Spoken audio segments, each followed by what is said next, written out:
Hello hi friends नमस्कार आपण मानक स्वागत करछि हमर आ गोटे नुआ रेसिपी को देखंतु मो पार्लेजी बिस्किट रे गोटे मिठा प्रस्तुत करछि इति पार्लेजी बिस्किट को नेकी टुकड़ा टुकड़ा करिकी पुणी ताको ग्राइंडिंग कर दबा।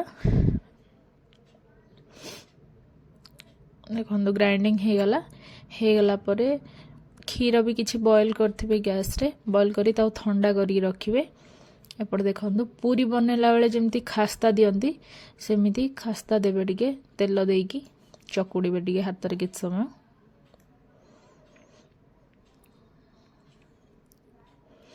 देला परे पुणी क्षीर को फुटेकी ताको ठंडा कर रखी देथिबे सेथिरे क्षीर ऐड करिवे।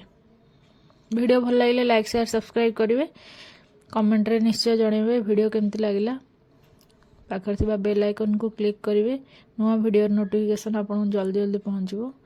देखंतु क्षीर गोळेला परे एमती पळे आसीबो एमती हला परे आपन सर्कल शेप भी बनै पारिबे मो ओवल शेप रे बनैछि मिठा।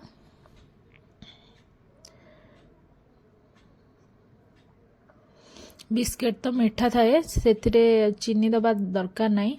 एपड़े चीनी सीरा प्रस्तुत करिया पय मो इलायची पाउडर आ ता सहित चीनी देकी छेड़ बसई दूची आ गोटे साइड तेल गरम करछि छाणिया पई।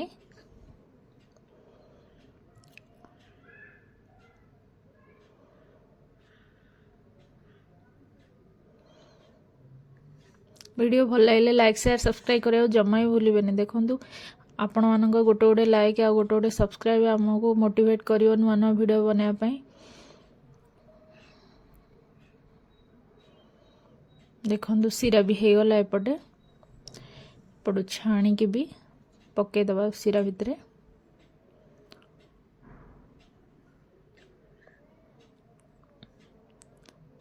वीडियो केमति लागला कमेंट रे निश्चित भाव जणेबे।